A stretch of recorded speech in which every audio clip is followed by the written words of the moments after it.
చిన్నప్పుడు గుర్తుంది ఏంటంటే వాగు పెద్దగా పొంగనప్పుడు తక్కువ ఉన్నప్పుడు మాత్రం ఆ ప్యాంటు పైకి మడత పెట్టి ఆయన తనలకెళ్ళి నీళ్ళకెళ్ళి దాటుకుంటూ వస్తుంటే, లేదంటే ఏదైనా బండి ఉంటే ఆ బండి మీద కూర్చొని ఆయన దాటుకుంటూ వచ్చేవాళ్ళం. వచ్చిన తర్వాత కొదురుపాక స్టేజ్ మీదకి వచ్చినాక అప్పుడు ఇక్కడ రిక్షాలే ఉండేది. ఇప్పుడంటే ఆటోలు బాగా అయిపోయినాయి, కానీ అప్పుడు రిక్షాలే ఉండేది. ఆ రిక్షాలు ఎక్కి లోపల సుభాష్ దాకా పోయి ఆడ ఇంటికాడ దిగేది. ఇప్పుడేమో అనంతరాముల అంకుల్ కూడా కనబడ్డాడు, ఎక్కడున్నాడు. కరెక్ట్గా మా అమ్మమ్మ ఇంటి ఎదురుగానే అనంతరాముల సేటు వాళ్ళ ఇల్లు ఉంటుండే. ఇక అందులోకెళ్ళి బిస్కెట్ పూడలు తెచ్చుకున్నాడు. ఎడున్నాం, హలో అంకుల్. అరే నీ ఈడ కూడా గదిలో రవి, ఇప్పుడు నువ్వే ఉన్నావు కదా అందులో, నువ్వే చెప్పి నీ అద్దనన్నా ఈడ కూడా గదిలో రవి నీకు. అనంతరాముల అంకుల్ కానీ ఆ ఇంట్లో ఉండే పెద్దలు కానీ వాళ్ళతో కూడా చాలా చాలా సన్నిహితమైన సంబంధాలు ఉన్నాయి. కొదురుపాక గ్రామానికి నిజానికి తర్వాత మునిగిపోతుంది ఊరు, మిడిమానేరులో పోతుందంటే అందరికంటే ఎక్కువ బాధపడ్డ వాళ్ళలో నేను కూడా ఉన్నా. ఎందుకు అంటే మా నాయనమ్మ ఊరేమో పైన అప్పర్ మానేరులో మునిగిపోయింది. నాయనమ్మ గారి ఊరు పైన ఈరోజు అప్పర్ మానేరు ఎక్కడైతున్నదో దానిలో పోసాన్పల్లి అనే ఊరు కామారెడ్డి తాలూకా కిందికి వస్తుంది. అది ఎప్పుడో 1940s లో మునిగిపోయింది. తర్వాత లోవర్ మానేరు కట్టినప్పుడు మా ఇంకొక అమ్మమ్మ ఊరు వచ్చనూరు, అది పోయింది. మళ్ళా తర్వాత మిడ్ మానేరు కట్టేటప్పుడు మా అమ్మమ్మ ఊరు కొదురుపాక ఇటు పోయింది. కాబట్టి 3 మానేరు డ్యాములు ఉంటే, upper Maneru dam, lower Maneru dam, mid Maneru dam, మా 3 ఇండ్లు పోయినాయి. అందులో నాయనమ్మ ఊరు పోయింది, ఇంట్లో అమ్మమ్మ ఊరు పోయింది, అందులో ఇంకొక అమ్మమ్మ ఊరు వచ్చనూరులా అది కూడా పోయింది. కాబట్టి నిర్వాసితుల బాధలు మా తమ్ముడు రవీందర్ చెప్పిండు, నాకు అర్థమైంది.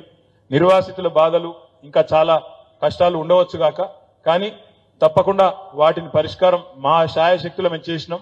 ఏమైనా మిగిలిపోయి ఉంటే, ఏమైనా ఇంకా కూడా దొరకని వాళ్ళు ఎవరైనా ఉంటే తప్పకుండా వారికి మరి మీ ఎమ్మెల్యే గారు నేను కూడా కలిసి అవసరమైతే ప్రభుత్వంలో ఉండే పెద్దలతో మాట్లాడి న్యాయం చేయించే ప్రయత్నం చేస్తామని చెప్పి కూడా తెలియజేస్తూ, మళ్ళీ ఒక్కసారి అమ్మమ్మ ఊరికి తిరిగి వచ్చినందుకు చాలా సంతోషంగా ఉంది. మీకు ఆకలి అవుతుందా తమ్మి? ఏదో అవుతుంది. మా తాతగారు నిజానికి ఎక్కడ ఉన్నా ఈరోజు వారు తప్పకుండా వారి ఆత్మ తప్పకుండా సంతోషిస్తుందని నేను మనస్ఫూర్తిగా అనుకుంటా ఉన్నా. ఎందుకంటే ఆయనకు చాలా ఇష్టమైన ఊరు కొదురుపాక.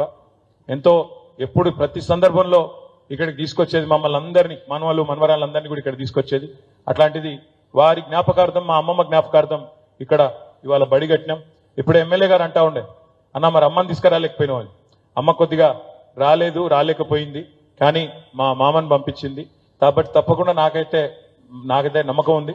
మా తాతగారి ఆత్మ ఎక్కడ ఉన్నా, అమ్మమ్మ గారి ఆత్మ ఎక్కడ ఉన్నా తప్పకుండా వారు శాంతిస్తారని చెప్పి అనుకుంటూ, ఇంకా ఏదైనా బడికి కానీ కొదురుపాక ఊరికి కానీ కావాలి అంటే సరే, ఇవాళ నేను ప్రభుత్వంలో లేకపోవచ్చు కానీ తప్పకుండా నా వ్యక్తిగతమైన ఒక మన్మడుగా, కొదురుపాక మన్మడుగా ఎల్లవేళలా కొదురుపాకకు అండగా ఉంటాననే మాట కూడా తెలియజేస్తూ, తప్పకుండా మళ్ళొకసారి ఈ కార్యక్రమానికి సహకరించిన ఎమ్మెల్యే గారికి, అధికారులకి, పిల్లలకి, ఉపాధ్యాయులకి పేరు పేరున అందరికీ కూడా హృదయపూర్వకంగా నమస్కారాలు, ధన్యవాదాలు. గుడి కూడా తప్పకుండా పూర్తి చేసి, అదే చెప్తున్నాను, గుడి కూడా పూర్తి చేసి మళ్ళొక రోజు ఇట్లా నూకుడు దబ్బుడు లేకుండా వేసుకుందాం. ఆ ఒక్క రోజు నూకుడు దబ్బుడు లేకుండా రాజకీయాలకు అతీతంగా కలిసిమెలిసి, గుడి అంటే దేవుడి పండుగ కాబట్టి ఆ రోజు మంచిగా సఖ్యతగా చేసుకుందామని చెప్పి తెలియజేస్తూ, ఆ రోజు గుడి కట్టిన రోజు ఊరోళ్ళందరికీ భోజనం పెట్టించే బాధ్యత కూడా నేనే తీసుకుంటా అని చెప్పి కూడా తెలియజేస్తూ, మీరు పెడతారా?